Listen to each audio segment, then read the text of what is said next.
Hi friends, welcome to Kolkata தமிழ்ச்சி. இன்றைக்கி வீடியோவில் என்ன பார்க்க போகிறோம்னா, நாங்கள் திருப்பூர் முருகன் கோயிலுக்கு போக போகிறோம். ஆல்ரெடி நான் வேண்டுதல் வச்சுருந்தேன், அது நிறைவேறிடுச்சு. ஸோ முருகருக்கு மொட்டை அடிக்கிறதா வேண்டியிருந்தேன். இன்றைக்கி போய் மொட்டை தான் அடிக்க போகிறோம். நீங்கள் யாருமே இந்த ட்விஸ்ட் எதிர்பார்த்துருக்க மாட்டீங்க, பட் அதுதான் உண்மை. இன்றைக்கி கோயிலுக்கு போகிறோம், மொட்டை அடிக்கிறோம். அதுதான் இந்த விளாக். வாங்க வீடியோக்குள்ளே போகலாம். நான், அம்மா, தம்பி ஒய்ஃபு, அப்புறம் பாப்பா, தம்பி எல்லாருமே கிளம்பிட்டோம். காலையில் ஒரு 9 மணி போல் தான் கிளம்பணும். ஏன்னா சீக்கிரம் போனோன்னா செவ்வாய்க்கிழமை அன்னைக்கு கூட்டம் ஜாஸ்தியாக இருக்கும். பாப்பாவை கூட்ட நெரிசலில் கூப்பிட்டு போக முடியாதுன்னு கிளம்பிட்டோம்.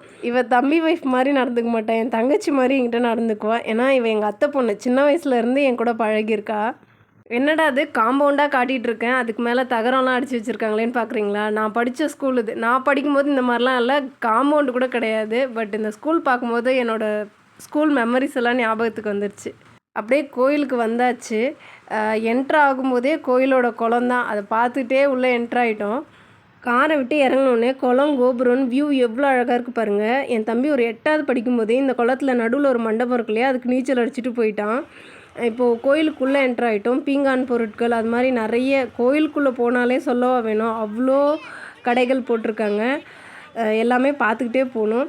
உள்ளே எப்படியும் பொம்மை கடை இருக்கும், என் பொண்ணு பார்த்துட்டு நிற்பா அப்படின்ட்டு மைண்டில் ஓடிக்கிட்டே தான் இருந்துச்சு. முன்னாடி அவங்க மாமா கூட பெரிய பாப்பா போயிட்டுருக்கா, பின்னாடி நாங்கள் எல்லாருமே போயிட்டுருக்கோம். இங்கே வந்து கார் பார்க்கிங்க்குன்னு தனியாக இடம் இருக்குது. இங்கே வந்திங்கன்னா கார் மட்டும் பார்க் பண்ணிக்கலாம். வெளியில் வந்து 2 வீலருக்கு தனியாக இருக்குது. நானும் பாப்பா எல்லாருமே நடந்து போயிட்டுருக்கோம். முடி எடுத்து முன்னாடி போட்டிருக்கேன் பாருங்கள். நம்ம மொட்டை அடிக்க போகிறோமே அப்படின்னா ஒரு துளி கவலை கூட இல்லை, எனக்கு சந்தோஷம் தான். என் முகத்தை பார்க்கும்போதே உங்களுக்கு தெரியும். போகிற வழியில் கொஞ்சம் பொம்மைகள்லாம் விற்றுட்டு இருந்தாங்க. என் பொண்ணு அங்கேயே நின்றுட்டா, ஆனால் அழகாக இருந்துச்சு டாய்ஸ் எல்லாமே. மொட்டை அடிக்கிறதுக்கு டிக்கெட் வாங்குகிற கவுண்டரில் பிஃபோர் அண்ட் ஆஃப்டர் பிக்சர் எடுப்பாங்களாம். ஸோ பிஃபோர் பிக்சர் எடுத்துக்கிட்டு இருக்காங்க, கேமராவில் எடுத்துகிட்டு இருக்காங்க பாருங்கள். மொட்டை அடிக்கிறதுக்கு எந்த சார்ஜஸும் இல்லை. அவங்க டிக்கெட் வாங்கியிருக்காங்க பார்த்தீங்களா, அது வந்து நம்மளோட பிஃபோர் பிக்சரோடு சேர்த்து அந்த டிக்கெட் கொடுக்குறாங்க. மொட்டை அடிக்கிறதுக்கு 2 ரூம் இருக்குது பார்த்தீங்களா. இதில் வந்து இந்த ரூமில் ஒரு 10 பேர், அந்த ரூமில் ஒரு 10 பேர் அட் அ டைமில் மொட்டை அடிக்கிற மாதிரி அவ்வளோ பெரிய இடம் இருக்குது. ஸோ நம்ம கூட்டமாக இருக்கும், எப்படிடா மொட்டை அடிக்கிறது அப்படிலாம் யோசிக்கவே தேவையில்ல. அட் அ டைமில் 10 பேருக்கு மொட்டை அடித்து வெளியில் அனுப்பிச்சாங்கன்னா எவ்வளோ கூட்டம்னாலும் சமாளிக்கலாம். இப்போ என்னை கூட்டிகிட்டு போய் உட்கார வச்சுருந்தாங்க. இந்த மாதிரி முடியில் இருக்க கிளிப்பு அது எல்லாமே கழட்டிடுங்க அப்படின்ற மாதிரி சொல்லியிருந்தாங்க. ஸோ அது எல்லாமே தான் ரிமூவ் பண்ணிகிட்ருக்கேன். முன்னாடி நான் சின்ன வயசில் பார்க்குறப்பெல்லாம் அவ்வளோ க்ளீனாகவே இருக்காது முடி எடுக்கிற இடம்லாம். பட் இப்போ வந்து டைல்ஸ் எல்லாம் போட்டு ரொம்ப க்ளீன் அண்ட் நீட்டாக தான் மெயின்டைன் பண்ணிகிட்ருக்காங்க. இப்போ எனக்கு முன்னாடி ஒரு பாப்பாவுக்கு மொட்டை அடித்தாங்க. ஸோ அதனால தான் அங்கே கொஞ்சம் முடியாக இருக்குது. பட் உடனே க்ளீன் பண்ணிட்டு தான் இருக்காங்க. முடியை வந்து 2 பார்ட்டிஷனாக பிரித்து லப்பர் பேண்ட் மாதிரி போட்டுட்டாங்க. ஸோ அதை தான் பண்ணிகிட்ருக்காரு ஒருத்தர்.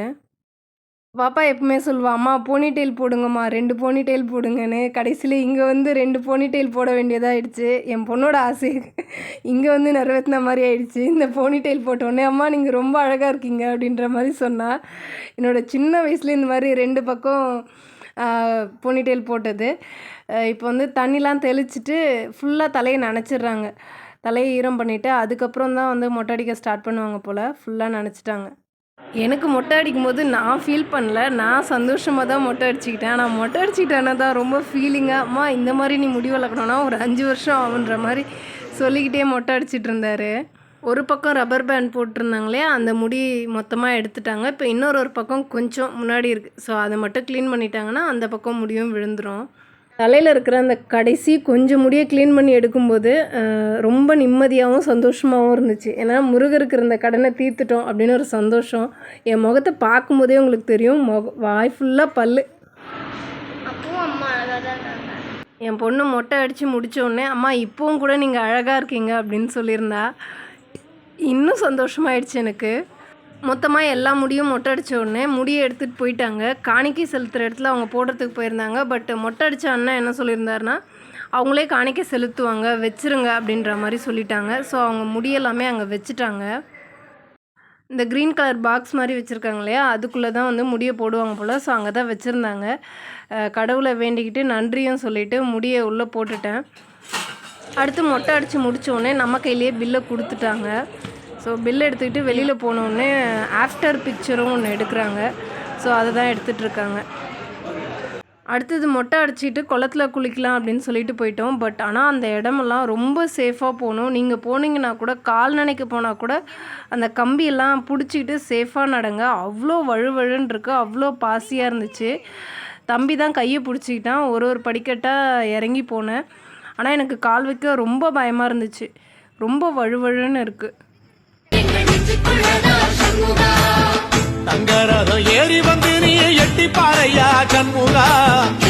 இந்த குளத்தில் குளிச்சுட்டு வெளியில் போய் குளிக்கிறதுக்கு பாத்ரூமும் பக்கத்துலேயே இருக்குது. ட்ரெஸ் சேஞ்ச் பண்ணுறதுக்கு ரூமுமே இருக்குது. மொட்டை அடிக்கிற இடத்துக்கு பக்கத்துலேயே இந்த மாதிரி ட்ரெஸ் சேஞ்ச் பண்ணுற ரூம், பாத்ரூம் எல்லாமே இருக்குது. சின்ன சின்ன பார்ட்டிஷனாக பிரித்து வச்சுருக்காங்க. இதுக்காக நம்ம எதுவுமே பே பண்ண தேவையில்ல, ஃப்ரீ தான். மொட்டை அடிச்சுட்டு ட்ரெஸ்லாம் சேஞ்ச் பண்ணிவிட்டு வந்துட்டேன். என்னோடய முகம் இப்படி தான் இருந்துச்சு. மொட்டை அடித்ததுக்கப்புறம் கூட எப்படி இருக்குமோ அப்படின்னு யோசித்தேன். பட் ஆனால் முருகருக்கு மொட்டை அடித்ததால முகமே கலையாக இருந்த மாதிரி இருந்துச்சு. வீட்டில் இருந்து சந்தனம் கொஞ்சம் எடுத்துகிட்டு வந்திருந்தாங்க. அதை குழச்சி தடவிட்டாங்க.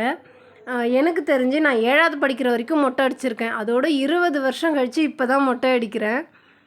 அம்மா, தம்பி, ஒய்ஃபு, அப்புறம் என் பசங்க எல்லாருமே வந்து காலில் தண்ணி நனைச்சிக்கிட்டு தலையில் கொஞ்சம் தண்ணி தெளிச்சிட்டு சாமியை பார்க்க போகலாம் அப்படின்னு சொல்லிட்டு கிளம்பிட்டோம். 2 பாப்பாவுக்குமே எங்கள் தம்பி ஒய்ஃபே தண்ணிலாம் தெளித்து விட்டாங்க. செருப்பு எல்லாமே வைக்கிறதுக்கு இந்த மாதிரி ஸ்லாப் எல்லாமே வச்சுருக்காங்க. இதெல்லாமே யூஸ் பண்ணுங்கள். அதுக்காக தான் நான் உங்களுக்கு டீட்டெயிலாக சொல்கிறேன். வெளியிலேருந்து பார்த்தா இப்படி தான் இருக்கும். நாங்கள் எல்லாருமே கிளம்பிட்டோம். அர்ச்சனை தட்டு வாங்கிக்கலாம் அப்படின்னு சொல்லிட்டு ஒரு அர்ச்சனை தட்டு 100 ரூபா. தேங்காய், பழம், வெத்தலை பாக்கு எல்லாமே வச்சு கொடுக்குறாங்க. இந்த மாதிரி துணி பையிலையும் போட்டு கொடுக்குறாங்க. விபூதியும் மேலே வந்து அட்டாச் பண்ணியிருக்காங்க.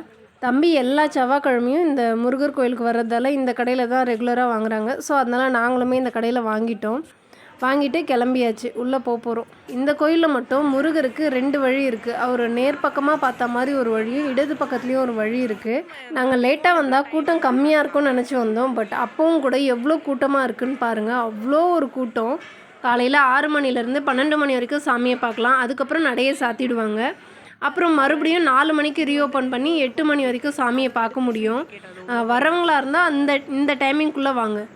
இங்கே பார்த்தீங்களா, இங்கே வந்து விபூதி மரம் வச்சுருக்காங்க. நாங்கள் இப்போ உள்ளே போகிறதுக்காக போயிட்டுருக்கோம். விபூதியிலே ஆன மரம் அப்படின்னு சொல்கிறாங்க.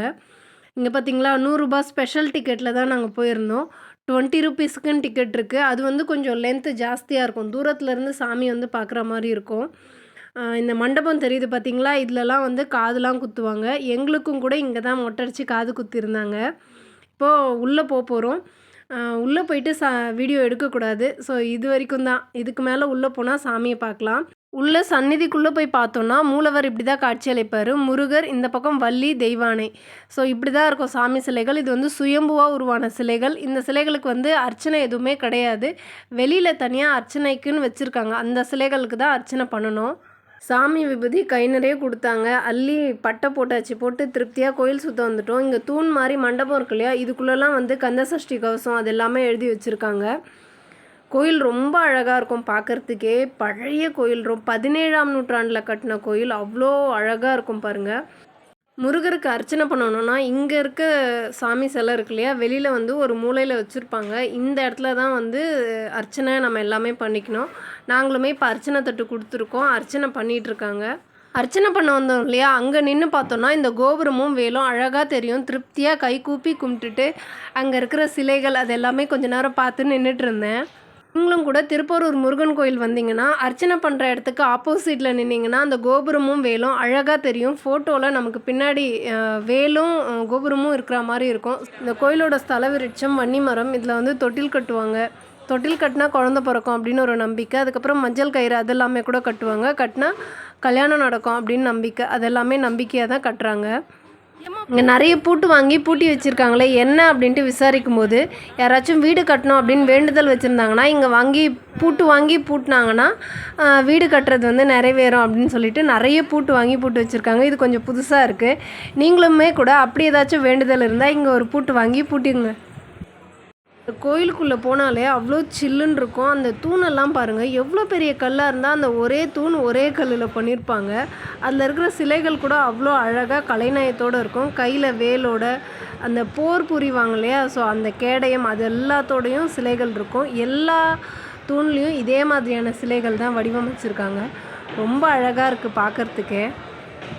வெளியில் வந்து பார்த்திங்கன்னா கொடி மரத்தை சுற்றி நிறைய பேர் விளக்கேற்றிக்கிட்டு இருக்காங்க. இதில் என்ன ஸ்பெஷல் இருக்குன்னா 6 வெத்தலை வச்சு 6 விளக்கு வச்சு விளக்கேற்றணுன்னா நம்ம என்ன வேணுமோ அது நடக்கும் அப்படின்னு சொல்லிட்டு இங்கே நிறைய பேர் வெத்தலை தீபம் போட்டுட்ருக்காங்க. கோயில் கோபுரத்தை பின்பக்கத்தில் இருந்து பார்த்தோம் இல்லையா, ஸோ இப்போ வந்து பக்கத்தில் வந்திருக்கோம். இங்கேருந்து பார்க்க இப்படி தான் இருக்கும் கோயில் கோபுரம். அப்புறம் இங்கே பார்த்தோன்னா கொடி மரத்தை சுற்றி சேவல் விட்டுருக்காங்க பார்த்தீங்களா, யாரோ வேண்டுதல் வச்சுருக்காங்க போல். ஸோ சேவல் எல்லாம் விட்டுருக்காங்க.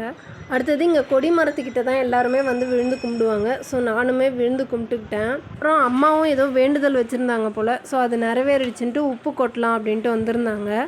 ஸோ உப்புமே கொட்டிகிட்ருக்காங்க பாருங்கள். இங்கே கொடி மரத்துக்கு வெளியில் உப்பு கொட்டுறதுக்குன்னு தனியாக இடம் வச்சுருக்காங்க. ஸோ அங்கே தான் வந்து கொட்டணும். எல்லாம் முடிச்சுட்டு இங்கே பிரசாதம் வாங்கலாம் அப்படின்ட்டு வந்திருந்தோம். தம்பியும் பாப்பாவும் தான் போயிருந்தாங்க. என்ன பிரசாதம்னு அவங்க தான் செலக்ட் பண்ணி வாங்கியிருந்தாங்க. லட்டு, அதுக்கப்புறம் வந்து புளி சாதம். கோயிலுக்கு வந்துட்டு புளி சாதம் வாங்காமல் போனால் எப்படி? ஸோ கோயில் புளி சாதம்னாலே ஸ்பெஷல் தான். ஸோ அது 2 மட்டும் வாங்கிட்டு அப்படியே கிளம்பிட்டோம். எல்லாம் முடிச்சுட்டு வெளியில் வந்ததுக்கப்புறம் வெல்லம் கரைக்கிறதா வேண்டுதல் வச்சுருந்தோம். ஸோ அந்த வேண்டுதலையும் நிறைவேற்றிட்டு போயிடலாம் அப்படின்ட்டு வெல்லம் கரைக்க வந்திருக்கோம். உங்களுக்கு டைம் இருந்ததுன்னா பொறுமையாக அந்த வெல்லத்தை கரைச்சி விடுங்க. ஸோ அப்படி கரைச்சி விட்டால் நம்ம உடம்புல இருக்கிற நோய் அது எல்லாமே போயிடும் அப்படின்னு சொல்லுவாங்க. எல்லாருமே கிளம்பிட்டோம் காரில். ஓகே ஃப்ரெண்ட்ஸ், உங்களுக்கு இந்த வீடியோ பிடிச்சிருக்கும் நம்புகிறேன். உங்களை இன்னொரு வீடியோவில் சந்திக்கிறேன். பாய்.